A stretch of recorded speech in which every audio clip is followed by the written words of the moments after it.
Kính lại Đức Thầy Thích Ca Mâu Ni Phật. Mô Phật. Thì hôm nay cũng có duyên lành về Phật Pháp, mà cũng là ngày 30 tháng Giêng, tháng Đũ. Thì cũng như thường lệ, đó là ngày cúng hội của giáo lý khất sĩ. Thì chư thiện nam tín nữ tề tự đông đủ tại tỉnh Xá Ngọc Vân đây. Và thiện nam tín nữ cũng đã đọc bài kinh Tam Bảo cúng dường vừa xong. Sau đó chư tăng có đọc bài kinh Trai Tăng. Mục đích là chứng minh cho ngày Sất Bát hôm nay thì buổi cúng như vậy tạm gọi là viên mãn. Nhưng theo truyền thống khất sĩ thì cái buổi nói Pháp là quan trọng hơn hết, để hướng dẫn Phật tử trên bước đường tu nhân, học Phật và tiến tới con đường giải thoát. Đó là cái cưu mang của tôi cũng như của Phật Thích Ca từ ngàn xưa. Tức là 62 tôn giáo được đưa tới cõi trời, mà cõi trời thì hưởng phước, mà trong phước thì có quả. Cái đó là cái ngàn năm thế giới của tư tưởng, thế giới của quế độ, thế giới của hiện tượng giới này. Thì chúng ta cải sửa làm sao cho nó cao thượng hơn.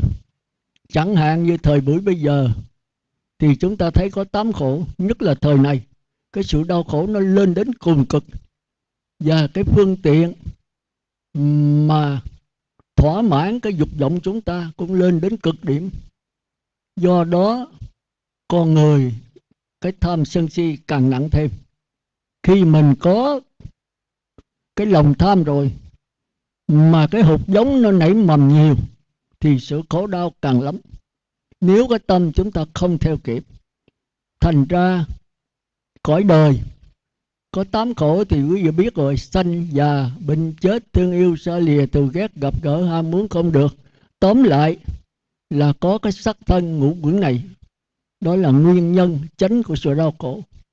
Nhưng mà trong sắc thân ngũ uẩn này, cái nào quan trọng hơn hết thì chúng ta thấy là vấn đề giải quyết nó còn lủng củng, chỉ tới Phật Thích Ca mới thấy rõ thôi. Thì chúng ta thấy cõi trời dục giới thì chúng ta thường nói là đoàn thực. Thực là ăn cái gì? Ăn sắc, tài, danh, lợi, ăn uống, ngủ nghỉ, kêu là ngũ dục. Thì sắc đó là sắc đẹp, thì người nữ thường kẹt vào cái này nhiều. Người nam thì tài, tức là tiền bạc và cái khả năng giỏi vắng. Người ta nói là trai tài thì gái sắc, thì ai cũng không qua khỏi cái này hết. Rồi tới danh, lợi. Danh là tiếng khen, tiếng tâm, địa vị. Lợi là cái tiền bạc, lợi lộc cho mình. Để càng có danh càng cao thì cái lợi càng nhiều. Do đó con người càng chìm đắm trong cái tham lam. Rồi ấy tham được thì không được thì sân, mà tham sân không biết thì lọt vào cái si. Rồi lợi ăn uống, ngủ nghỉ.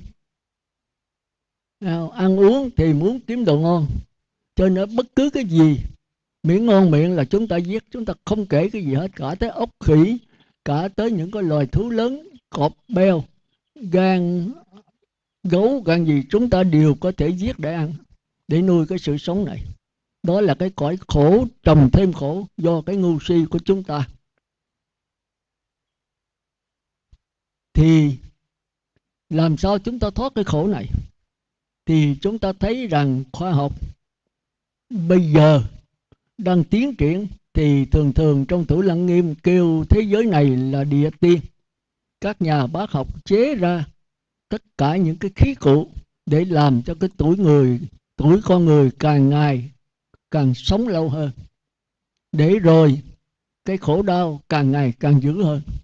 Con người bây giờ không còn sống đơn giản nữa, mà sống rất là phức tạp, hưởng thụ cái cuộc sống quá đầy đủ. Cho nên cái đau khổ không có lường được, mà cái tâm thì theo không kịp. Mà vật chất càng nhiều thì cái thân tâm càng xa đọa. Thì trước cái sự đó chúng ta làm sao? Thì chúng ta thấy như bây giờ chẳng hạn con người thì không có chịu già, nhất là phái nữ, người nam cũng vậy. Thì bây giờ người ta cái nghề mỹ thuật gì đó, làm móng, làm meo, rồi mỹ thuật sửa sắc đẹp gì đó ra rất là nhiều. Thì cái nó cũng hay chứ không phải dở, nhưng mà do cái hay đó mà chúng ta mới tham. Như đây có cái cô gì đó, thì sửa sắc đẹp mà thoa son dồi phấn mấy đứa em ngoại quốc đem về. Thì tôi cũng lầm tưởng chừng 20 mấy 30 mấy tuổi à. Cái trường hỏi cô có nó 50 mấy rồi, mà sửa soạn cho tới giống như trẻ. Rồi cái tướng đi thấy cái mặt cũng là thật đẹp. Nhưng mà chúng ta phải dùng khoa học, thường dùng cái chữ diêm dúa. Nó giống như mấy cô đào hất bóng. Nhưng một thời gian thôi, rồi nó cũng trở nên già nhăn nhau thôi. Có người già là phải già chứ không thể làm trẻ được. Làm trẻ một thời gian rồi sau cái son phấn nó già còn hơn nữa. Thành ra con người kêu là có dục của dục giới, khổ của khổ chồng thêm khổ, do cái hiểu biết quá ngu si. Thành ra bây giờ con người bắt đầu bế tắc. Thì bên Tây Phương, cái đó là nặng nhất về bên Tây Phương. Nó chế ra đủ thứ kỹ thuật, đủ thứ máy móc. Bây giờ chúng ta muốn cái gì đó là theo đồ học đó, bây giờ nó chế ra cái Asimo vậy đó, là còn hơn cái robot vậy nữa. Nó có thể đi, đứng, nói chuyện, cười, giỡn, làm tình, và nó có thể ngủ chung với mình, thỏa mãn tất cả những cái của mình. Thành ra con người rất thích nó. Nhưng chúng ta nên nhớ nó vẫn là cái máy, nó là địa ngục, do gắn những cái cơ quan trong đó nó hoạt động y như con người. Nó giữ cửa, nó có thể chào, có thể nói tiếng nói Anh, tiếng Pháp, cả tiếng Việt luôn. Tiếng nào nó nói tiếng đó. Thì chúng ta mừng. Ông dùng chữ mừng húm, là mừng quá mừng. Nhưng mà chúng ta nên nhớ, nó chỉ là địa ngục thôi. Cái lầm của Phật tử là chỗ đó. Bây giờ đĩa băng thì không cần đến tịnh xá, không cần gặp các sư nữa, chỉ cần nghe đĩa là đủ rồi. Đó là nghe địa ngục thiết cho mình. Chúng ta quên là người máy giàu cho giỏi cách mấy cũng vẫn là địa ngục. Nó đâu có linh hồn. Cái khó khăn là ở chỗ đó. Thì thôi tôi nói sơ thôi, bữa nay thì thời giờ nó cũng không có. Thì ở địa tiên bây giờ tức là các nhà bác học chuyên môn sửa con người, cả tới bây giờ có thể thay phổi, thay tim, thay thận cho con người. Nhưng mà hạnh phúc hay không? Có thể thiếu máu, đổi máu người khác với người hiến máu. Mà chúng ta nên nhớ máu thì phân biệt là máu A, máu B, máu O gì đó. Máu O thì A, B gì vô cũng được hết. Vô được nhưng mà còn có người cũ của mình hay không? Máu là một việc khác, mà cái dòng máu, cái linh hồn trong máu lại là một việc khác. Chẳng hạn máu của bậc A-la-hán đi, còn máu của người say rượu đi, mà hai cái máu nó giống nhau, nhưng mà cái linh hồn trong đó nó lại khác. Máu là nó thuộc về sinh lý, nó có sự sống chứ không có cái linh hồn trong đó. Mà máu của một người A-la-hán hay một người mà nhập lưu hay cõi trời thì cái linh hồn, cái máu nó khác. Mặc dù cái máu vẫn giống nhau, nhưng mà cái linh hồn, cái từ lực nó lại khác nhau. Thành ra vô nhiều khi những người mà khỏe khoắn vô những máu như người cờ bạc rồi, sao nó trở nên cái cờ bạc? Nó trở nên là con người bất thường. Chúng ta dùng cho bất thường. Thì chúng ta thấy rồi, cái gì cũng không qua sự thật. Không qua sự thật. Đó thì quý vị thấy bây giờ cái cuộc đời nó đang, cái gì cũng làm giả hết á. Tới mắt cũng giả, mà tay cũng giả, lỗ mũi cũng giả, mà tới gan cũng giả, tim cũng giả. Bên cái gì là có khi thay đồ thiệt, có khi thay đồ hóa học. Thì con người trở nên một cái con người máy. Cả cái cuộc sống cũng vậy. Như hôm tôi nói có cô ở Úc đó, một ngày làm ở hãng 8 tiếng, trưa không có ăn, nghỉ nửa tiếng ăn rồi tiếp tục làm nữa. 8 tiếng mà đâu có chịu thôi, còn về làm thêm 4-5 tiếng nữa. Tôi hỏi cô làm chi vậy? Cô nói đặng đem về cho cha mẹ, anh em, cho bà con, rồi cho cái phường 7 này nữa. Ở đây người Việt Nam nghèo lắm. Cái hiểu biết mà sai lạc ngu si đó nguy hiểm cho mình. Tôi nói cô cứu người ta về tinh thần hay vật chất. Con người sống có hai cái.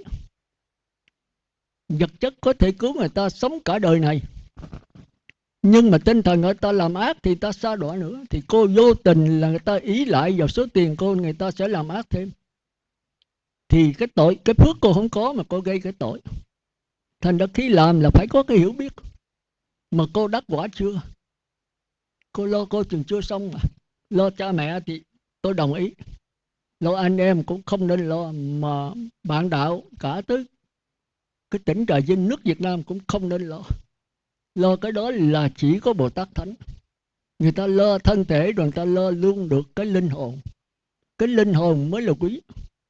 Khi con người mà linh hồn cao thượng, người ta biết thiểu dục tri túc, người ta sống đời sống đơn giản, thì cái vật chất đối với họ không có thành vấn đề. Họ có hệ sống rất đơn giản. Hôm qua tôi thí dụ đây có nhiều Phật tử đó, sống rất đơn giản. Mấy ông thiện nam thì như là có ông Dân Linh, ông Dân Dũng, ông Dân gì đó, tôi thấy đội ông Hòa sống rất là đơn giản, không hút thuốc, không uống rượu. Thì nếu ăn chay một tháng vài trăm ngàn là đủ thôi. Tôi thấy đa số đây là sống rất đơn giản. Những người mà giáo lý giỏi thì hầu hết là sống đơn giản. Tại sao tôi biết vậy? Bây giờ họ có thời giờ họ mới ngồi thiền, họ mới nghiên cứu, họ mới đi sâu vào đó. Mà muốn có thời giờ mà nếu ăn mặc mà sang trọng thì làm sao có thời giờ mà ngồi thiền. Thành ra những người nào giáo lý giỏi là đa số những người sống rất đơn giản. Thì Phật tử phải hiểu chỗ đó. Còn những người xe xua chân diện là lo làm đầu tắt mặt tối thì giờ đâu mà tham thiền.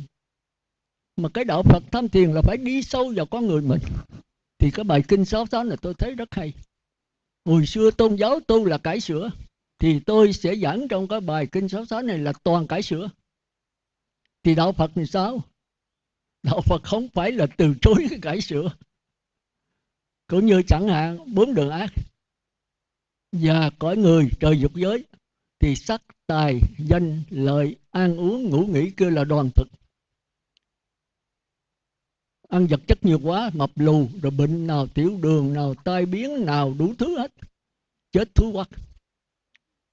Để 2-3 ngày nó sình nó chướng, rồi phải đem đi thiêu. Thì những người cao hơn một chút, cái này là kêu thế giới của chúng ta, thế giới dục của dục. Rồi bây giờ người ta thấy cái đó sai, thì mấy ông tiên cái này cao hơn, tức là cõi trời sắc giới. Thì bây giờ ở quả địa cầu này có lẽ ở trên Hy Mã Lạp Sơn còn, nhưng mà quý vị khó thấy họ. Họ thấy quý vị mà quý vị không thấy họ. Ta kêu là tàn hình. Họ đi biến một cái mờ mờ, mình không thấy được cái bành bóng mờ mờ, nhưng mà trong cái xác suốt mờ mờ họ thấy được cái hình tướng của mình. Mình là cõi trời dục của dục. Trời là đỡ còn cõi người còn 4 đường ác nữa. Thì mình thô kệch lắm, mình ăn bằng cái đoàn thực, họ cao hơn ăn bằng cái xúc thực. Quý vị ngồi, quý vị có thể đi đến chỗ đó. Mà muốn đến chỗ đó quý vị phải giữ 8 giới, chứ là 5 giới không có qua được. 5 giới quý vị bận đủ thứ hết. Nào lo sắc tài danh lợi, 8 giới người ta bỏ như cái đó. Người ta không cần sắc tài danh lợi, người ta không cần ăn uống cái đồ mà thô tháo nữa. Đồ chay cũng là một món đồ dơ, không có sạch. Sạch hơn cái đồ mặn thôi. Còn họ ăn bằng cái xúc thực. Xúc thực là gì? Là cái cảm giác hỷ lạc của mình. Thì ở đây trong cái bài kinh 66 này có nói rõ. Thí dụ do duyên con mắt, do duyên sắc trần phát hiện nhãn thức, thì cái này là những cái khối lù lù thôi, không có hình tướng. Thành ra kêu là cái năng lực, kêu là cái bản thể. Rồi bắt đầu nó sao động, cái nó điển ra những cái điện tử âm, điện tử dương. Mà trong duy thức thì kêu là chủng tử âm, chủng tử dương. Cũng như chủng tử là cái điện tử hột nhỏ nhỏ, nó quay mầm trong đó. Cũng như là nước đó thì có H2O. Mà O là 16 điện tử dương, 16 điện tử âm. Và hydro là 1 điện tử âm, 1 điện dương. Nó đang quay mầm trong vũ trụ. Rồi cả 100.000 kiếp nó ngẫu nhiên nó mới gặp nhau. thì cái đó kêu là H2O là vật lý. Nếu nó quay cao nữa, nó chạy nhanh một cái nữa biến thành sinh lý là con mắt. Thì con mắt ráng nghe nhau nữa rồi trả bài câu số 1 ấy. Hơi khó đấy. Nó câu số 1 khó để tôi giảng từ từ rồi quý vị nghe. Rồi mở đĩa lại nghe lại. Thì bây giờ nghe đây thì nghe lời nó dễ hiểu. Còn nghe đĩa không đừng có trông mong. Cái đó là vật lý thuyết cho quý vị. Thì thành ra cái thuyết ở trong 62 tôn giáo bạn của 6 giáo chủ đó không phải là sai, nhưng mà không có toàn diện. Đức Phật cũng lấy cái đó Ngài giảng tới rồi là Ngài đi tới cái đạo Phật. Thì tôi giảng quý vị sẽ thấy, nếu quý vị coi cái kinh mà Phạm Võng đó, có 62 tôn giáo trình bày những cái hiểu biết của các ngài, thì Đức Phật mới nói không phải sai, nhưng mà nó là lớp mẫu giáo. Thì mình cũng phải biết lớp mẫu giáo. Đạo Phật không có từ chối lớp nào hết.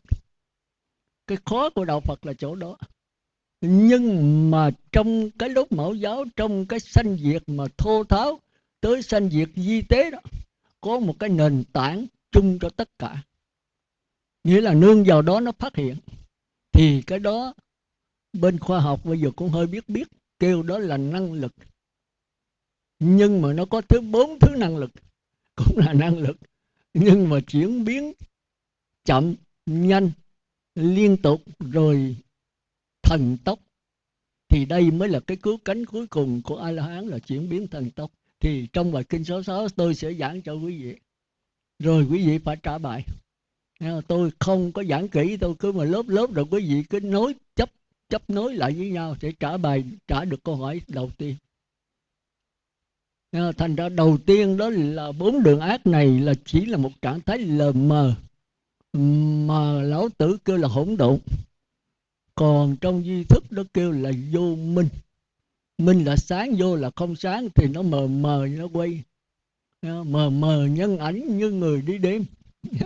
Ở đây sương khói mờ nhân ảnh, nghĩa là không có trong cái gì rõ, nó mờ mờ vậy, rồi nó cứ quay mãi cho đến một lúc nào nó gặp nhau, nó hợp thì thành ra trần.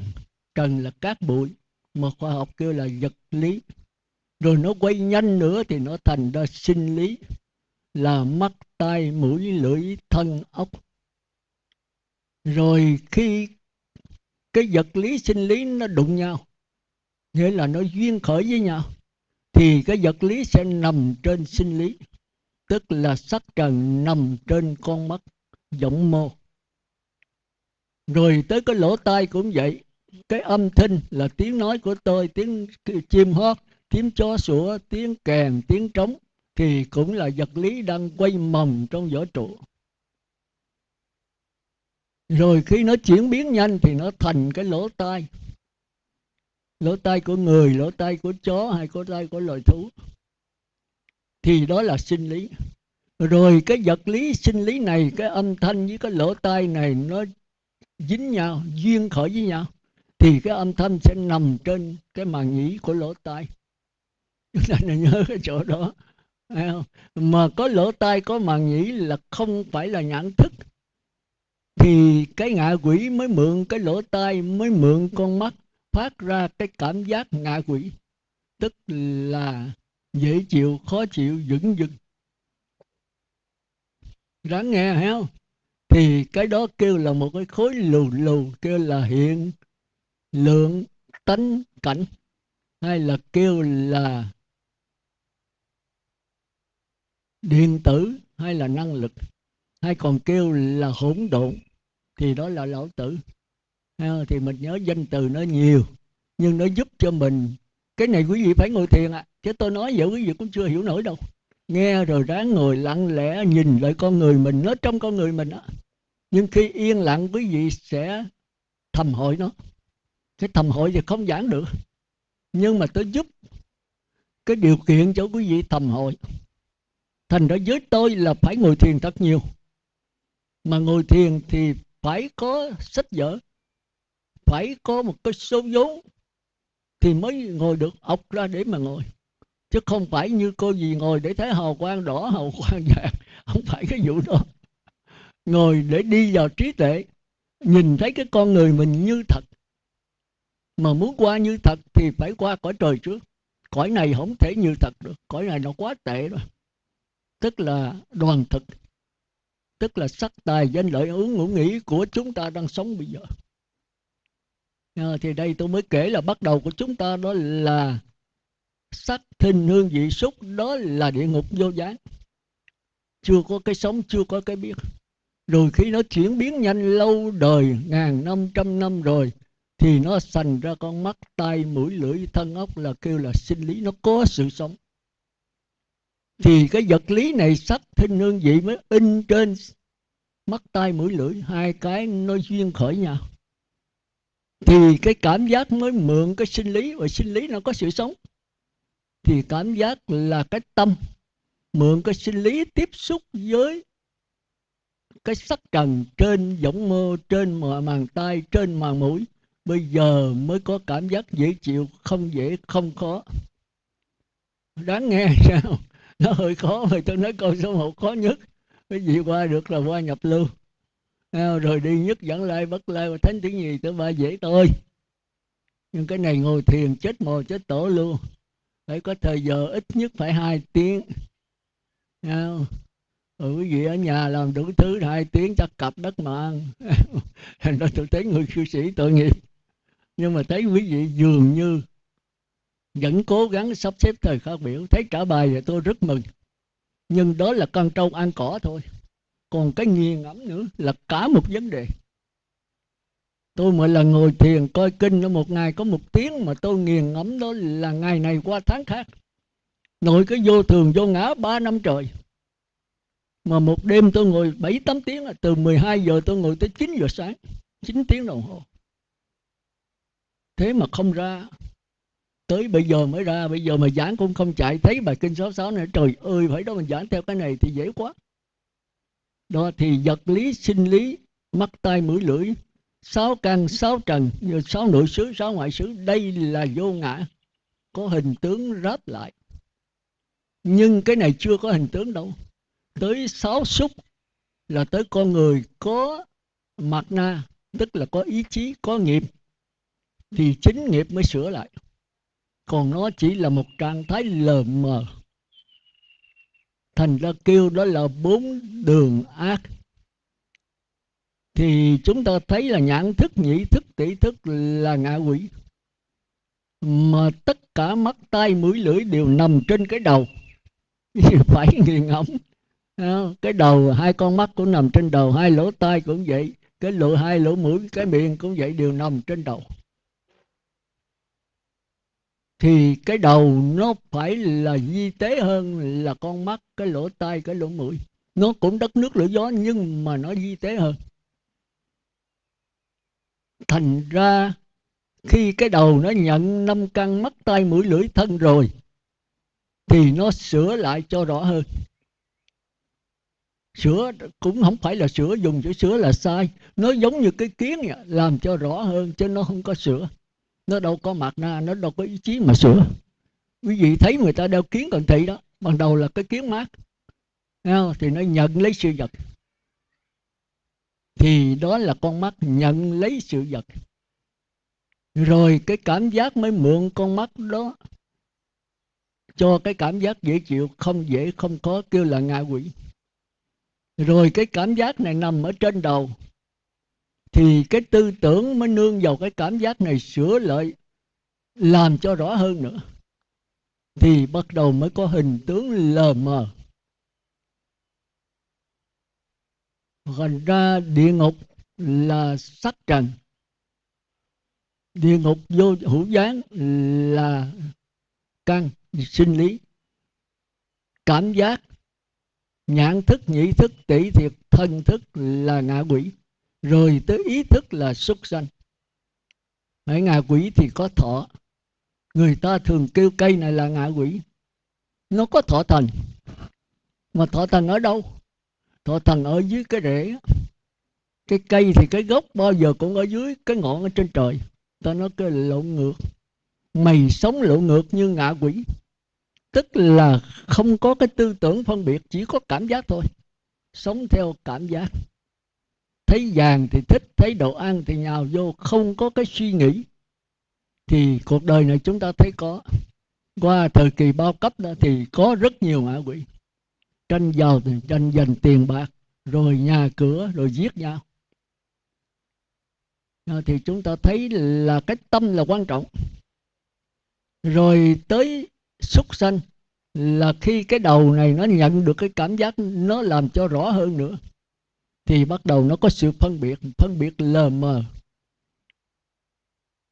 phân biệt mà không có sự đắn đo. Đó là những người mà khi nói mà không nghĩ tới hậu quả, muốn nói gì mà nói à.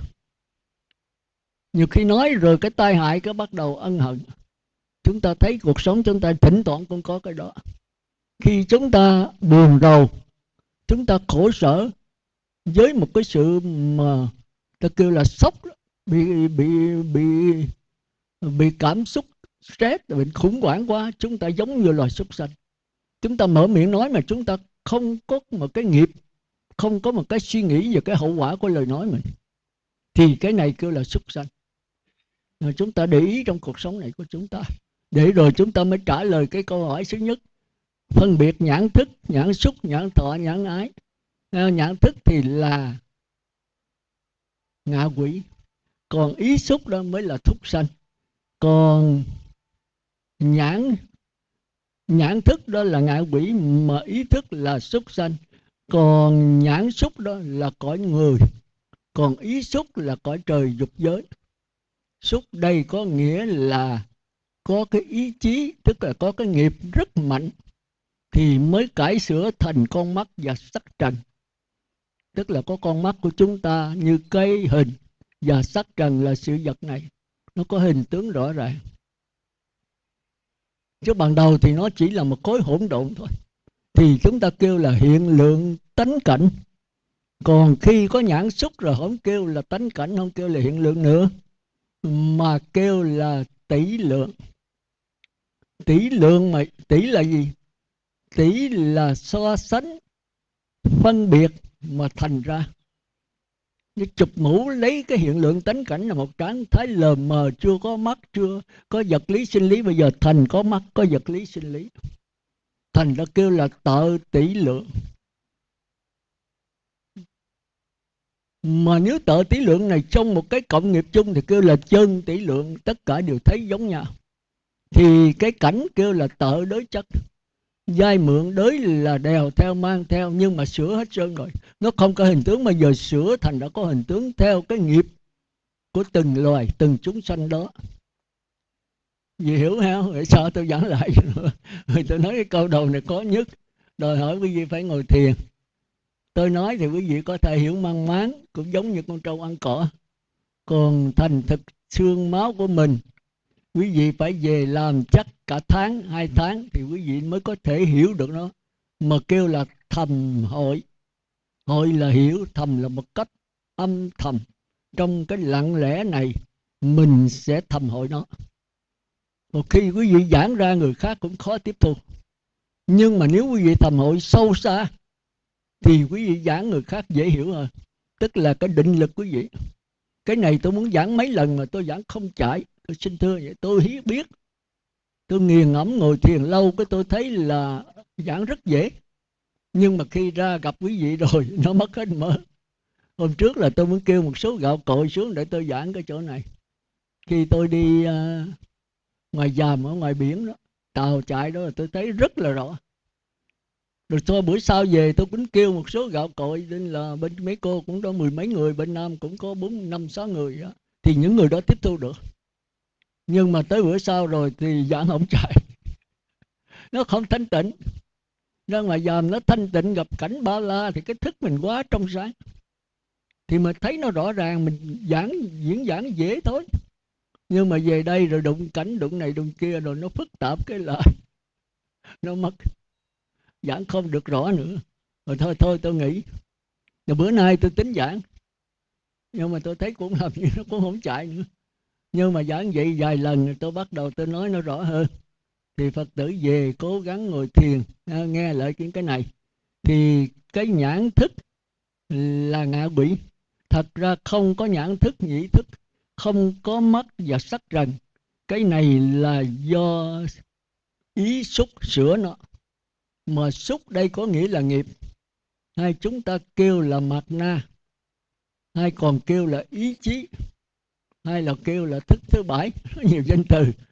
Tức là có một sự cải sửa cái hiện tượng giới này theo cái nghiệp người, nhưng mà chưa có kinh nghiệm, thành ra cái cải sửa nó còn non nớt.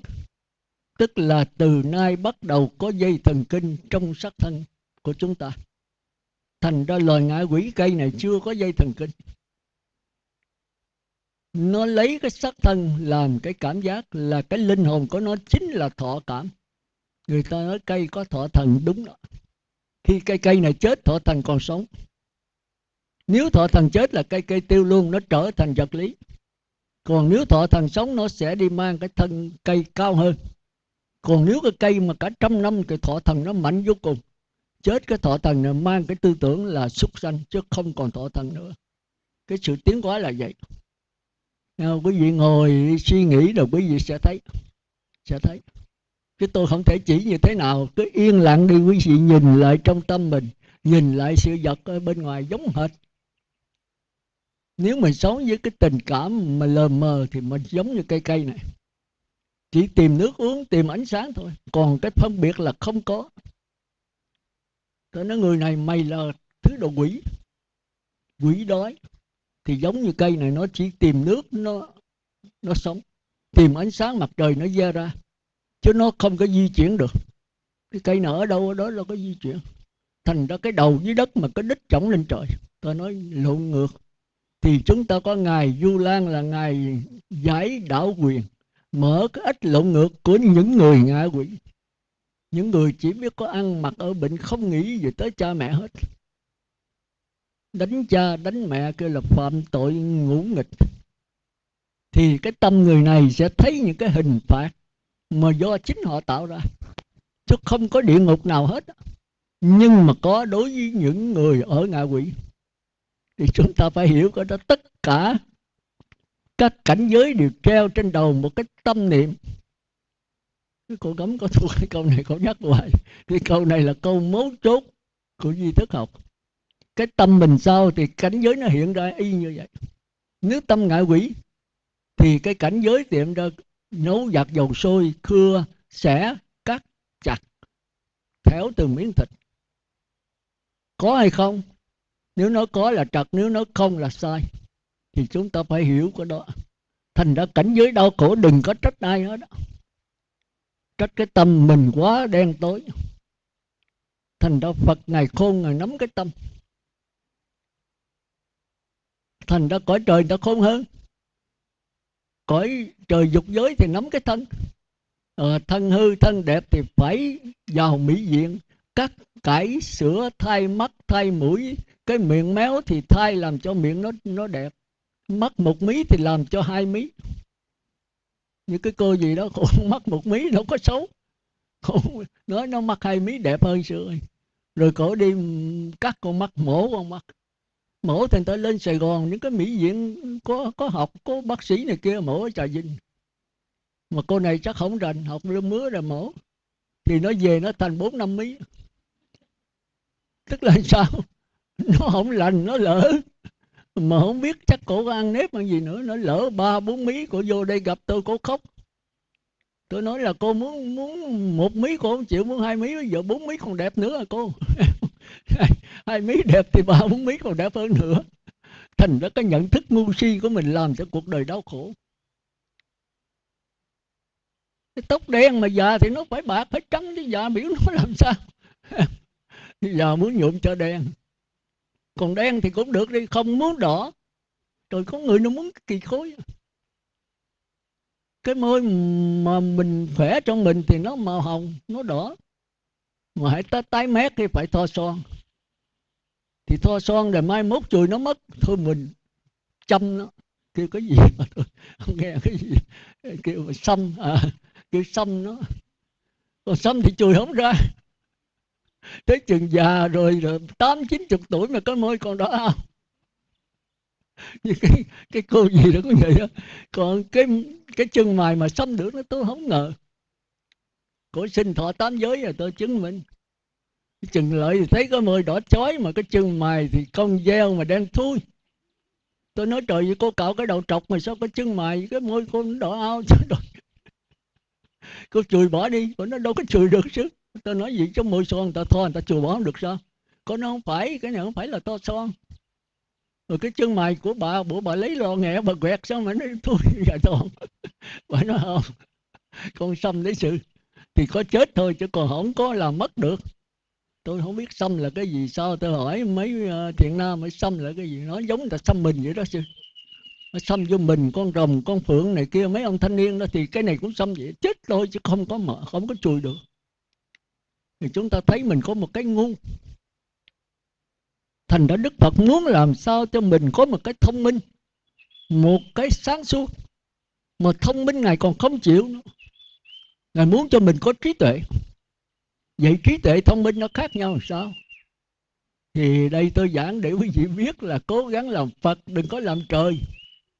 Nói bà trời bà tiên ở đây nhiều lắm. Mà nhất là tôi nói thẳng rồi, hỏi cô tu để làm gì? Còn nói kiếp sau làm hoàng hậu. Tôi nói trời đất bao nhiêu công phu cái tôi bỏ hết. Hoàng hậu có sung sướng gì đâu. Tôi nói bà lão ăn mày cúng 2 xu dầu kiếp sau làm hoàng hậu. Thì con bây giờ làm công quả rất nhiều. Thì tự nhiên là hoàng hậu dễ thôi, đó đâu gì con. Cô làm phước được phước báo thì hoàng hậu thôi. Giống vua Lương Đỡ Đế làm vua, cũng đội cái nón cho ông Phật, mà ông Phật bằng xi măng đó. Mà cái tịnh cái chùa nó dột rồi ông thấy ước mình, ông Phật mới lấy cái nón đội mà kiếp sau làm vua. Rồi đi nhốt mấy con khỉ mà nó ăn cái đồ ăn của ông đem lời ông đi đốn thì ông treo đó nó ăn mất tiêu. Tới ông rình coi thấy ông rượt, nó chạy vô ông lấy đá ông lấp nó, chết queo. Thành ra làm vua mà sao bị giặc hoàng sao là mấy con khỉ nó lên.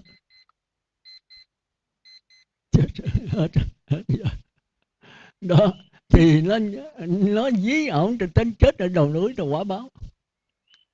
Thành để hãy có phước thì có tội, có ngày thì có đêm, làm sao tránh khỏi cái đó? Thì chúng ta thấy rằng chỉ có Đức Phật mới tránh khỏi thôi. Mấy ông tiên thì khôn hơn. Bây giờ cái thân nó ảnh hưởng tới cái tâm. Thân nghiệp khẩu nghiệp sửa thân sửa gì hết trơn rồi. Cái tâm mình xào xáo, tâm mình lo sợ thì nó làm cho mình già. Thành ra cái tâm là chết. Một người mà không lo lắng gì, sống trong hoàn cảnh an vui, hạnh phúc, ngồi thiền, tu tiền này kia vui vẻ thì con người đó trẻ. Nhưng mà trẻ cũng giới hạn thôi. 500 tuổi, 800 tuổi, 1.000 tuổi còn trẻ măng như đứa con nít. Nhưng mà 20-30 ngàn, cả triệu tuổi cũng phải già khú thôi. Nó có là cải sửa cái tâm thì cái thân nó cải sửa theo. Thành ra giai đoạn thứ hai là tu cõi trời sắc giới. Quý vị phải niệm Phật đếm từ 1 tới 10, niệm Phật khỏi đếm khỏi, còn niệm Phật đầy A Lại Gia nó tràn ra. Quý vị không còn ăn bằng sắc thân này nữa. Quý vị có thể đổi 7 ngày, 7.000 năm, 700 năm, 7 triệu năm ăn bằng cái hỷ lạc thôi.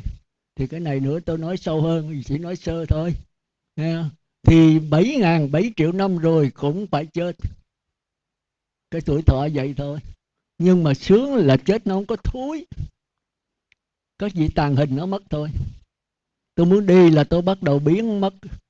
Nếu mà sanh về cõi trời dục giới thì hiện ở cõi trời dục giới. Còn nếu tôi biết tôi tu lên cõi trời sắc giới thì mất ở cõi trời dục, tôi sẽ sanh lên cõi trời vô sắc. Vô sắc thì cao hơn. Cõi trời dục giới chúng ta sống bằng cái sắc thân bên ngoài, mắt, tai, mũi, lưỡi, thân, cho nên chết là cái nó thua quá. Còn cõi trời sắc giới họ bỏ sắc thân bên ngoài, họ sống bằng sắc thân bên trong.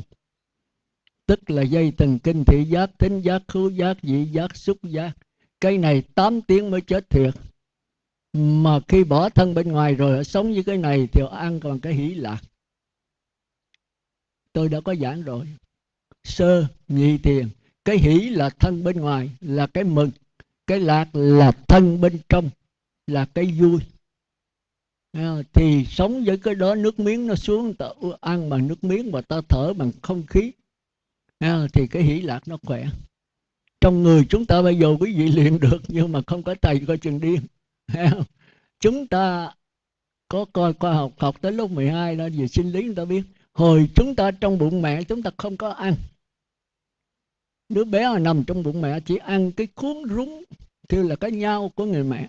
Tới chừng mà nó đẻ ra, nó khóc, tiếng khóc chào đời đó, thì bắt đầu nó phải thở bằng không khí.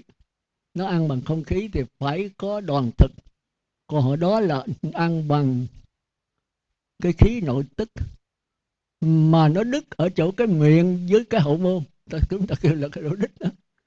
Chỗ đó mà khi đứa bé nó hở cái hậu môn rồi, cái miệng nó khóc lên một cái rồi, thì bắt đầu là nó ăn bằng không khí, bắt đầu xuống trần gian, ăn bằng đoàn thực. Còn cái kia nó ăn bằng cái xúc thực, tức là ăn máu huyết của người mẹ. Rồi khi mà đẻ ra phải cắt cái cuốn rúng là cái nhau, cắt rồi thì bắt đầu nó sống cuộc sống mới. Cuộc sống đau khổ của nó lìa khỏi người mẹ rồi. Thì chúng ta coi, tôi coi Đỗ Ngọc viết rất rành, thì cái đó rất hay. Còn mấy ông tiên ta cao hơn, ta ngồi ta ăn bằng cái xúc thực, tức là cái cảm giác hỷ lạc. Thì nhập vào sơ thiền là ly dục sanh hỷ lạc, niệm Phật đếm từ 1 tới 10, niệm Phật cõi đếm thì chưa đi vào định được. Tới chừng nào nó tràn đầy ai lại gia, từ ai lại gia nó phát hiện ra, rồi tư tưởng tống vô, cái này quý vị cũng chưa rành. Hôm tôi hỏi mấy tay gạo cội không à, hỏi cô không rành. Cái mà từ ai lại gia phát ra đó là chúng ta kêu là hiện hành. Rồi từ mà tư tưởng tống vô chúng ta kêu là vân tập. Thì cái này kêu là tu bằng vọng tâm, có tác ý, có cố ý trong đó. Tức là mắt đừng nhìn hình, mắt đừng nhìn sắc ngoài, nhìn hình tượng Phật, tai nghe tiếng niệm Phật, mũi ngửi mùi hương, miệng niệm thầm theo, và cái tâm nhớ nghĩ tưởng tới Phật, tống cái chủng tử vô đó. Thì trong này nó có chủng tử sẵn, chủng tử ác nó tiêu diệt. Chừng nào nó đầy rồi từ nó tràn ra, cái này là niệm Phật bằng linh hồn, tức là bằng A Lại Gia, kêu là hiện hành, không có tác ý, nó hồn nhiên nó tràn ra thôi. Thì cái này là chân vọng hòa hợp. Còn mắt tai mũi lưỡi tập trung vào đối tượng niệm Phật kêu là vọng hoàn toàn. Thì khi hai cái này nó giao lưu với nhau thì kêu là nhị thiền định sanh hỷ lạc. Mà nhiều nhà sư giảng đây là Bát Nhã, đây là Thánh A-la-hán, trật lất. Láng không phải dễ đắc vậy đâu, không phải đâu, cái này mới nhị thiền sắc giới. Nhưng mà nếu phát nguyện tự lực có thể sanh về cõi trời. Còn A-di-đà ơi, con không muốn về cõi trời, con muốn về cõi Phật, thì A-di-đà ok, dẫn về liền. Thì cái định lực mình quá mạnh. Để mình kêu một cái là động tâm tới Ngài, là Ngài phải xuống, Ngài đưa cái bông sen và hào quang. Hào quang chứ không phải là bằng dục giới, không phải là bằng vật lý sinh lý nha. Mà hào quang này nó thuộc về sát na, nó thuộc về trí tuệ tạo thành, chụp không dính. Dường như có hào quang chúng ta là đem đi nấu trà uống được, tôi uống hoài. Hào quang này không có đem lấy được, bóp cũng không dính. A-di-đà hiện xuống đưa hào quang, A-di-đà mình chụp cái chân Ngài cũng không dính, mình ôm Ngài cũng không dính. Đó là cái dùng hào quang đang chuyển biến xuyên suốt. Quý vị thấy là cái cõi cực lạc khó hiểu vô cùng. Có tướng, mà tướng vẫn là sát na, còn mình là tướng chu kỳ. Tức là con học kêu là thực nghiệm lâm sàng. Con mắt có thể thấy, tay có thể rờ bốc, đính bao nhiêu thước hình chủ nhật gì, cái kia là không có. Thấy dường như có hình chủ nhật, có giống bông sen, giống hệt như bông sen của mình. Nhưng mà không nấu nước, không được chụp dính được. Nó chỉ là hào quang thôi. Thôi cái đó chúng ta tạm hiểu. Thì cái đó chúng ta phải qua cái Kinh Kim Cang là nói rành nhất. Nhưng mà không có chỉ có áp dụng vào cái cuộc tu. Chỉ có Thủ Lăng Nghiêm mới chỉ cách tu thôi. Tôi phục cái Thủ Lăng Nghiêm. Không có là bây giờ tôi không giảng Bát Nhã chạy. Tôi coi Kinh Kim Cang tôi hiểu lâu rồi. Nhưng mà khi tu làm sao mà qua Bát Nhã đi? Hãy làm sao thì không quá được. Hãy làm sao là thuộc về tư tưởng nữa. Mà không làm sao thì chẳng lẽ như vậy hoài. Tới chừng Thủ Lăng Nghiêm mới chỉ cách về lúc mà Đức Phật thất xứ Trường Tâm 7 lần bát cái tâm của A Nan, thì ngài mới chỉ cách vào trong đó. Chỉ cách rồi mình tưởng đâu là chân tâm. Tới sự A Nan lại nói nếu mà con nhận được cái này thì ma đang già đâu có bắt con được. Thì ngài cười nói: A Nan ơi, nó không phải là chân đâu nha, nhưng nó cũng không phải là vọng, mà nó là chân vọng hòa hợp. Tức là cái này ai lại ra nó tràn đầy nó ra, cái này không phải chân tâm mà cũng không phải vọng tâm, mà chúng ta thường kêu là niệm Phật bằng A Lại Gia, bằng linh hồn, hay là chúng ta kêu là quân tập và hiện hành. Hiện hành là thế giới của sát na, nhưng mà sát na khi nó thành tốc rồi thì nó mới thành A La Hán được. Cái này là của nhập lưu, nhất vãng lai, bất lai. Thôi chúng ta tạm vậy đi. Thì cái thế giới này đó là có sắc thân, có sắc thân bên ngoài, có sắc thân bên trong. Thì cái nhị tiền định sanh hỷ lạc là dùng cả hai sắc thân. Chúng ta niệm Phật rồi được cái hỷ đưa qua sắc thân bên trong, xong mới có cái lạc. Rồi tới tam thiền là định sâu hơn, thì cái sắc thân bên ngoài mất, chỉ còn cái lạc thọ nó tràn hết cả cái thân bên trong. Thì cái này di tế hơn nữa, tôi phải giảng lại. Giờ quý vị phải trả lời câu hỏi đầu tiên của tôi, sự khác nhau giữa cái đó. Thành ra cực khổ câu đầu này cực khổ đấy. Thì nó mất cái thân bên ngoài và cái lạc thọ, cái vui nó tràn khắp cả thân bên trong. Thế mà người ta không đồng ý nữa. Nếu còn cảm giác thì còn quái. Lạc thọ khổ thọ gì cũng nằm trong khổ đế hết. Thân bất định, thọ thì khổ. Dầu thọ lạc thọ khổ, gì đã có thọ thì phải mất. Thọ là khổ. Như vậy là phải bỏ cái thọ luôn. Rồi tới cõi trời vô sắc, là bây giờ bỏ thân bên ngoài, bỏ thân bên trong. Bỏ bằng cách nào? Thì quý vị phải học. Trong cái đầu của chúng ta đó, nó có 5 cái cảm giác. Cảm giác của con mắt thì nó hội tụ ở, khoa học kêu là cái tiểu não. Mà bên tiên kinh dịch với Hoàng đế nội kinh thì nói rành hơn, nhưng mà tôi quên rồi. Thì cái đó viết chữ Tàu, có sách tôi mua đó mất rồi, kỳ tiếp thu này không lấy đâu mất tiêu hết, không còn nữa. Thì đó tôi tiên thì nó cao hơn khoa học, nó thuộc về trung giới. Nó không phải luyện cái thân nữa, mà nó luyện cái tâm. Mà tâm đây lại là vọng tâm mới chết mồ. Còn Phật thì không phải tâm, vọng tâm, mà là chân tâm. Mà chân tâm là cái gì? Không là gì hết, mà nó là tất cả. Chút nữa chúng ta qua cái đó, còn không thì bữa khác. Hôm nay nói cái vọng thôi. Thì ở đây tới cõi trời sắc giới, cô nào đỡ bà giờ vô để bà té. Ai khỏe dẫn bà té một cái là bà vô là thiêu ạ. Bà này ở đâu vậy cả? Hỏi bà cung hả? Ôi đất ơi, kêu bà ngồi đi, kiếm chỗ cho bà ngồi đi. Trời ơi, bữa nay rồi để 25 tôi xuống dưới thăm bà. Lớn tuổi rồi đi chi.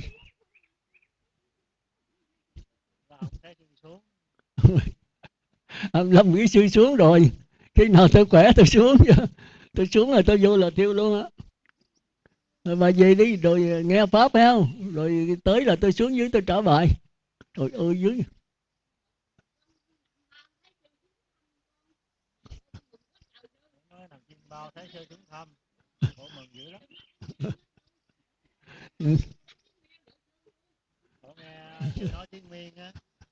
Thôi biết tiếng Miên đâu, nói tiếng Miên. Tiếng là tiếng Ấn Độ đó chứ nói tiếng Miên.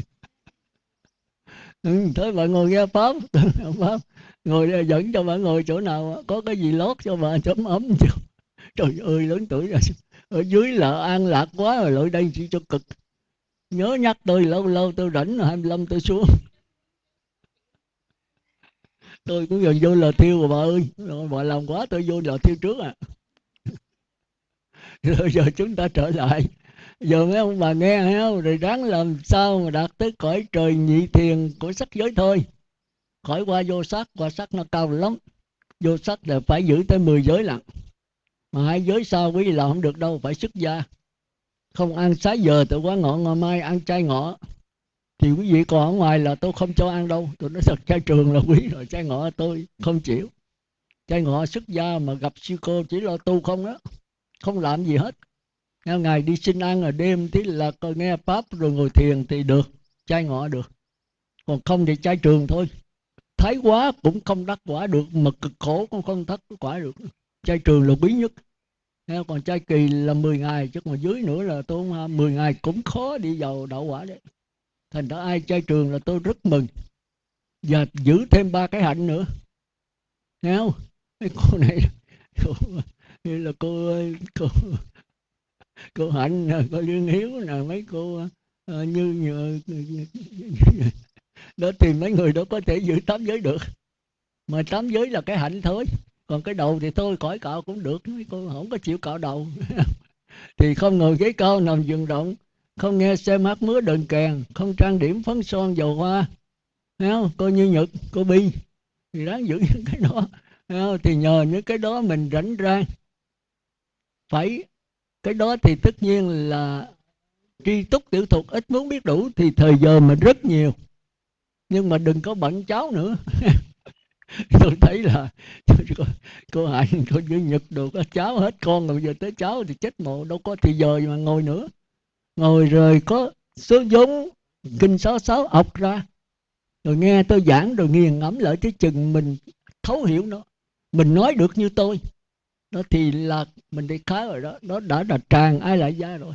Thành ra tôi bắt quý vị trả là chỗ đó, trả mà không được bú bối. Mà quý vị có đầy ai lại gia thì mới nói được, còn không có là không nói được. Quý vị phải nhớ là tôi tha thiết muốn quý vị phải giảng sanh về cực lạc. Mà nếu quý vị được như vậy rồi thì nếu không giảng sanh về trung phẩm cũng hạ phẩm.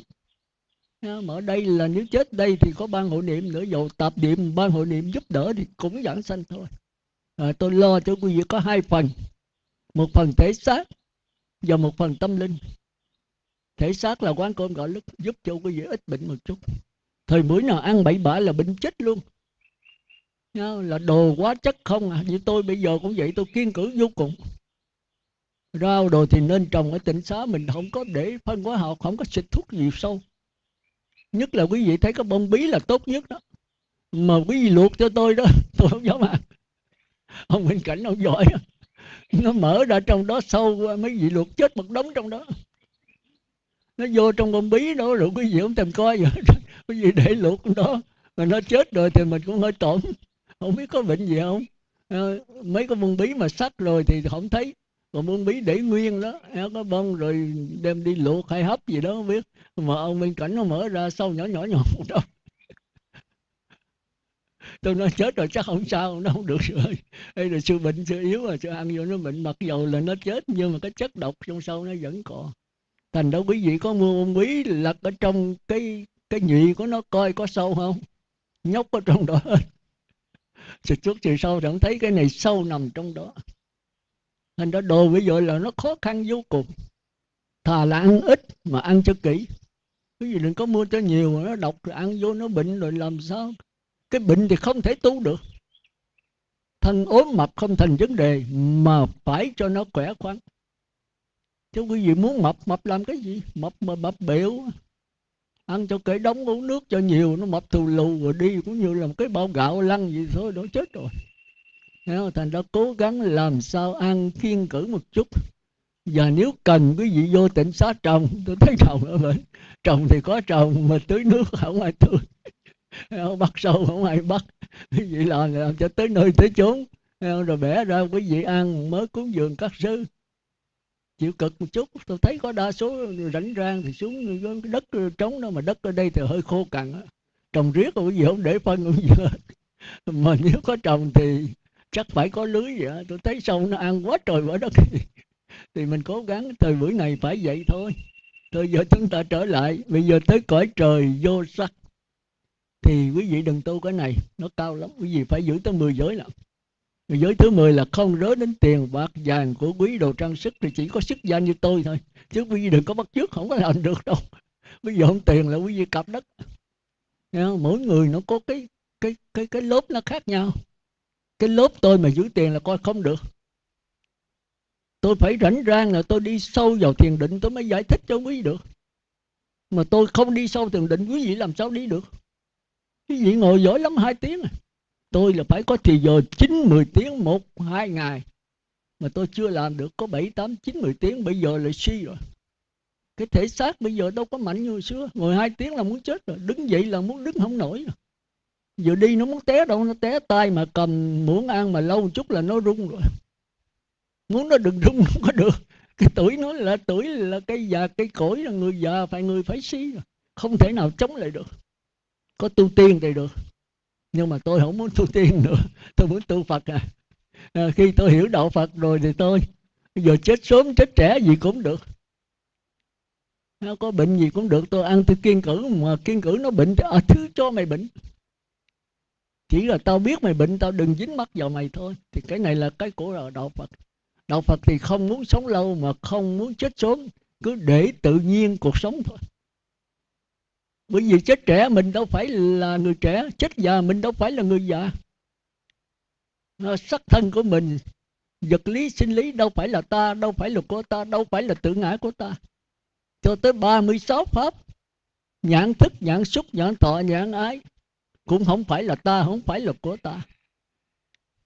Nhĩ xúc, nhĩ thức, 36 pháp đều không phải là ta, không phải là của ta, không phải là tự ngã của ta. Không phải là tiêu diệt nó hả? Không có vụ đó. Không phải là chạy trốn nó lên cao hả? Cũng không phải. Lên cao thì cũng nằm trong 36 pháp. Thành ra cái bài Kinh 68 này rất là hay. Thì quý vị phải làm sao được cái lặng lẽ. Thí dụ như là đi, đứng, ngồi, nằm, ăn, mặc, nói, làm, thức, ngủ, sống, chết, 16 cái thân này toàn là thân không. Mà giờ tôi đi, tôi đứng, tôi ngồi, tôi nằm, tôi bệnh, tôi chết, thì bắt đầu luân hồi sanh tử khổ. Tôi uống thuốc làm sao tôi sống lâu. Sống lâu chứ mà thuốc thì cũng phải ngủm cầu đeo, cũng phải vô là thiếu thôi. Sống lâu 100 tuổi, 200 cũng phải chết. Tôi muốn đừng già thì tôi đi mỹ viện là cắt mỡ trong thịt gì đó cho bớt, sửa mắt, sửa mũi rồi cho nó đàng hoàng, nó đẹp lại. 70 tuổi coi như 20 tuổi vẫn được thôi. Nhưng mà đi tới 100 tuổi rồi sửa được không? Phải đầu hàng thôi. Cái sửa đó là tạm bợ kéo dài cái tuổi thọ mình 5-10 năm, mà tuổi thọ là cái đẹp thôi chứ tuổi thọ không chắc đâu. Tuổi thọ là do cái tâm của mình. Có người đẹp mà vẫn chết trẻ như thường. Thì chúng ta phải học giáo pháp cho rành, để rồi chúng ta đừng dính mắc vào xác thân. Đừng dính mắc là sao? Mày già thứ để mày già. Nhưng mà tao biết, cái biết tao không có già. Mày chết thì cứ để mày chết. Nhưng mà cái biết của tao không có chết. Thì lặng lẽ nhìn cái sắc thân đi, đứng, ngồi, nằm, ăn, mặc, nói, làm, nó sao cứ để y như vậy. Nhưng mà trở về cái biết. Rồi tới cảm thọ cũng vậy, nó cao hơn là cái sắc thân nha. Thì cái này phải nhất Vãng Lai mới làm được. Cảm thọ của người và trời dục giới thì nhập lưu không làm được, bởi vì nó di tế hơn. Thì phải có cái lặng lẽ, cái chứng đắc gì bất tử di tế hơn, liên tục hơn. Thì ở đây là bắt đầu có mạt na. Cõi trời dục giới có ai lại gia nhưng mà còn non nớt. Thì cái này nhập lưu không thấy được. Chỉ thấy được cái thô tháo của bốn đường ác thôi. Tức là địa ngục, ngạ quỷ, súc sanh, Atula. Tức là căn, trần và thức. Có 6 cái đó thôi. Rồi qua xúc thì phải nhất Vãng Lai. Rồi qua tới thọ, tức là sơ thiền, nhị thiền, tam thiền thì phải bất lai. Rồi qua tới ái thì phải A-la-hán. Đại khái là như vậy. Thành ra tôi mới nói quý vị đó, tu theo cõi trời bây giờ các nhà bác học đó, tu theo máy móc. Rồi con người thành cái bộ máy. Rồi đây theo ông Đỗ Hồng, ông nói đó, máy nó chế ra bây giờ tinh vi vô cùng. Mình ngồi nhà, mình có thể tiếp xúc với các bác sĩ giỏi nhất thế giới qua cái mạng internet vậy đó. Rồi mình kể bệnh cho bác sĩ ngồi ở trước mình, nhưng bác sĩ trong máy nha, chứ không phải bác sĩ bên ngoài. Thì bác sĩ nó chẩn mạch, phải cho thuốc mới là kêu đi máy móc này kia. Rồi cái máy nó cho biết bệnh, nó cho mình thuốc luôn, mình uống luôn, khỏi cần bác sĩ, khỏi đi đâu, ở nhà trị bệnh luôn. Có cái máy nó thay thế bác sĩ, rất là tài tình. Nhưng trời ơi, nếu chúng ta đi sâu rồi chúng ta tức cười. Bác sĩ đó là bác sĩ địa ngục, chứ không phải bác sĩ thiệt. Cái máy thay cho bác sĩ. Cũng bởi vì tôi nói với người, con người chúng ta bây giờ càng khoa học càng ngu. Không cần đi tịnh xá, không cần gặp ông Phật nữa, miễn nghe cái đĩa là được rồi. Mà tôi thiết là khác, còn cái đĩa là khác. Mặc dù cái đĩa của tôi cũng như là cái cô bà Tâm, nó không chịu đi nghe pháp, nó nói nhà đĩa của sư Cả Đống. Tôi nói đĩa đó của tôi hả? Nó của sư Thiết, rõ ràng tiếng sư Thiết không thôi đâu. Tôi nói cái đó không phải tôi đâu cô, cái đó là địa ngục tiếng xiết cho con nghe đó. Cô chưng hửng đó, cô học giỏi mà, mọi người là học ở đại học ở nào qua mà, cao lắm mà đâu có hiểu được cái đó. Chính bây giờ bác sĩ còn lầm cái chỗ đó, đó ngộ đó cũng hay. Dầu cho bác sĩ có ngồi trước mặt mình là bác sĩ trong máy, chứ không phải là con người bằng xương, bằng thịt, bằng cái linh hồn của ông. Thì mình nói chuyện với ông thì cái máy nói với mình. Rồi mình kể bệnh thì ông bắt đầu ông cho toa này kia, cho thuốc chỉ bệnh đàng hoàng, rồi mua cái đó uống, khỏi đi đâu hết trơn. Khoa học bây giờ quá cao. Nhưng mà chừng ngày con người càng ngày càng chết, con người trở thành một con người máy. Bây giờ chúng ta phải trở về với thiên nhiên thôi. Thành ra tôi muốn tổ chức quý vị đi ngồi thiền là trở về với thiên nhiên. Rồi quý vị sẽ thấy cuộc sống quý vị nó tẻ nhạt. Rồi do thiên nhiên mình thấy cuộc sống mình tươi mát, có một cái gì mà bao la, một cái gì rộng rãi, một cái gì thanh tịnh, an lạc vô cùng. Chính cái an lạc này quý vị sẽ thấy được cái sự thật. Bây giờ ngồi thiền cái chạy vô trong cốc hay trong tịnh xá, rồi đóng cửa mở 20-30 cái quạt máy, rồi có người bày đặt lấy cao su gì chùm vô là thấy đủ thứ hết. Ấn chứng, ấn ông nội tôi cho ông chứng cái gì, thấy ma, thấy quỷ, thấy đủ thứ hết trơn. Rồi nó đổ mồ hôi hết bệnh. Thì nó nghịch quá, nó phải đổ mồ hôi chứ sao. Rồi hãy chùm tới thui thì nó thấy bóng ma hiện quỷ này kia, rồi nói Phật Bà Quan Âm rồi hiện, còn là cái thức mình biến ra không. Tôi không chịu cái đó, tôi đã biết cái đó lâu rồi. Cái đó là cái tự mình nhốt mình vào ngũ ấm ma, rồi tự mình giết chết mình, làm cho mình điên đi. Chúng ta phải trở lại với thiên nhiên. Thiên nhiên là một cái hiện lượng tánh cảnh, một cái thiên nhiên nó sẽ đưa mình đi tới đạo quả thật sự. Thành ra Đức Phật thường kiên đó, con mà xin nghe pháp rồi, mà cũng nói nghe pháp rồi, có số vốn pháp lý rồi, các con hãy tìm chỗ ngồi thiền dưới gốc cây, bên bờ sông, hoặc là tha ma nghĩa địa, bên cõi trời rộng rãi, bãi biển bao la. Ngài đã dẫn chỉ rõ ràng rồi, chứ đâu phải Ngài biểu vô trong phòng mà mở máy điều hòa, mở quạt máy 20-30 cái. Hồi đó tôi lên trình tá trung tâm cũng vậy. Rồi ở cái thiền đường ngồi thiền nó rộng tất cả mấy con đất, sang hoàng thật là sạch sẽ. Quạt máy còn 40-50 cái. Ông trụ trì hỏi sư thấy cái thiền đường này ngon không? Tôi cười, không dám nói. Cái thiền đường bây giờ có 10 mẫu, bây giờ mà quạt máy trưng diện làm sao mà ngồi thiền là trời. Phải trời đất bao la chứ. Dòm ở trước mình là một vùng trời bao la, một cái biển mà không dòm thấy bờ bên kia. Chi vậy? Cái hoàn cảnh nó ảnh hưởng tới tâm của mình. Thân, tâm và hoàn cảnh. Cái thân phải mạnh khỏe, ít có bệnh. Ít bệnh chứ không phải mập lù nhá. Tức là con người phải sảng khoái trong người. Mà sảng khoái không phải là mập, cũng không phải là ốm. Nghĩa là quý vị nào có ăn gạo lứt số 7 rồi mới biết sự sảng khoái của thể xác. Ốm thì ốm thiệt, nhưng mà con người nó lân lân vô cùng. Rồi cái hoàn cảnh bên ngoài phải là một cái hoàn cảnh bao la rộng rãi, thì không cái nào bằng biển, không cái nào bằng ở trên đồi núi cao nhìn xuống bao la. Thì nhờ có đó cái tâm mình nó theo cái ảnh hưởng của hoàn cảnh, nó sẽ bao la theo. Thì bao la thì mình được an lạc, mình định tâm, thì cái định tâm mình cho mình thấy sự thật. Thành ra đầu tiên quý vị phải nghe Pháp, đặng có số vốn từng đó mới học cái pháp lý mình đã học ra. Thì trong cái cảnh thanh tịnh này mình hiểu liền. Quý vị đi học quý vị nhớ mà, muốn thuộc bài quý vị chạy ra hàng thịt ra chỗ ngoài chợ bán cá, học từ sáng tới chiều quý vị thuộc, tôi chịu, tôi xuống địa ngục. Quý vị phải kiếm chùa cho thanh vắng, quý vị học chừng 5-10 phút là quý vị thuộc rồi. Mà nhất là quý vị còn trẻ, chưa có bị cái bụi đời nó dến vào mình quý vị học mau lắm. Cứ như cái con Lan Chi vậy đó, nó không có học. Bữa nay tôi gặp nó, tôi nói trả bài nha. Tôi nói con không có học, tôi nói phải trả thôi.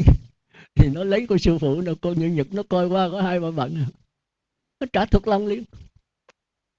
Còn trẻ, phần là có học nữa, cái tâm nó còn trong trắng, thì nó coi qua một cái, nó học đại học mà nó qua, nó coi qua là nó thuộc liền. Còn những người mà tội nghiệp, cái cô Đào tôi thấy tội nghiệp, học là mấy tuần lễ nay mà trả được không tới 1/3 bài, mà không biết chữ nữa, nó khổ cho đó. Rồi tôi giao cho cô Bi, không biết cô có giúp dùm, dạy cổ phải biết chữ, chứ việc học 7 bữa à. Rồi đây có cô Yến là độc đáo, cũng vốn không biết chữ, tôi hầm tôi nói phải biết chữ nha, cô học chừng 7 bữa, giờ học trả bài rót. Có cái niềm tin kính ở tôi, sợ tôi rầy, sợ tôi phiền, rồi tôi kêu là cô bắt đầu học. Như vậy rồi tôi mới ăn sai, rồi tôi giúp đỡ quý vị tu. Tôi đâu phải muốn cái gì hứa, tôi muốn tất cả đều giảng sanh. Mà giảng sanh thì phải biết chữ, đâu phải cần học tới đại học, nhưng mà biết đọc biết viết. Rồi phải sống cuộc sống đơn giản, rồi phải bắt đầu kiếm thời giờ ngồi thiền. Hoặc đầu ngồi không được 15 phút, nửa tiếng, 1 tiếng, rồi 2 tiếng, rồi có đầu tiến tới là 3, 4, 5 tiếng.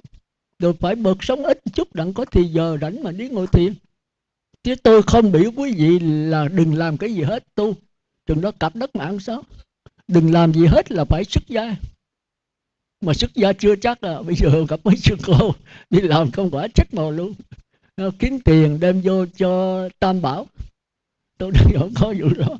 Xuất gia là phải không tiền, không bạc, không nhà, không cửa, phải lấy pháp lý làm thầy. Cái đó là Đức Phật dạy, Minh Đăng Quang cũng đọc lại mấy lần. Người tu chỉ còn pháp lý thôi, còn tài sản tiền bạc ăn uống là Phật tử. Mình xin vật chất để nuôi thân, Phật tử nó xin tinh thần để nuôi tâm. Cái tâm là cái chánh. Mà người xuất gia mà cái tâm mình như thế nào đắc quả không biết gì hết thì làm sao. Người cư sĩ nó cần, mấy nhà tu cần cái gì? Nó cần mình chùa to cột lớn sao? Nó cần mình là sống sang trọng sao? Người cư sĩ nó có đó, nó dư sức rồi. Tiền bạc là nó nắm trong tay, danh lợi mà sắc tài nó nắm trong tay rồi. Nó chỉ cần làm sao xin cho con mà đừng có đau khổ trong cuộc sống nữa. Đạo Phật là đạo thoát khổ, mà bây giờ tụi con khổ quá, tụi con cứ chạy lẫn quẩn cải sửa hoài. Bây giờ đừng cải sửa mà thoát luân hồi làm thao, thì sư phải giúp cho con cái đó. Cái đó là cái bổn phận của người xuất gia. Xuất gia không tiền, không bạc, không nhà, không cửa, tối ngày coi kinh là chìm trong thiền định mà không trả lời được nữa thì trong câu xấu còn làm gì được nữa. Sung sướng quá trời, đâu có gì đâu. Không còn bận vợ, bận con, bận cha, bận mẹ gì, có vô lượng cha mẹ, vô lượng đứa con, thì tất nhiên mà lo chung, mình không có dính mắc vào đâu hết. Thì chính con lý mắc này là Phật, còn cái gì nữa. Thôi tới đây thôi, thời giờ nó hết lâu rồi, thì còn thọ giới nữa. Thì quý vị về cố gắng. Thì đây là tôi trả lời tất cả câu hỏi số 1. Phân biệt giữa nhãn thức, nhãn xúc, nhãn thọ, nhãn ái. Mà không phải nhãn không, mà còn cái lỗ tai, còn cái lỗ mũi, còn cái miệng, còn cái thân. Nhất là cái ý là khó nhất. Quý vị làm sao trả lời được câu hỏi số 1 này cho rõ ràng, thì quý vị đi sâu vào cái quả đầu tiên, quả nhập luôn. Còn 9 câu hỏi sau thì dễ thôi.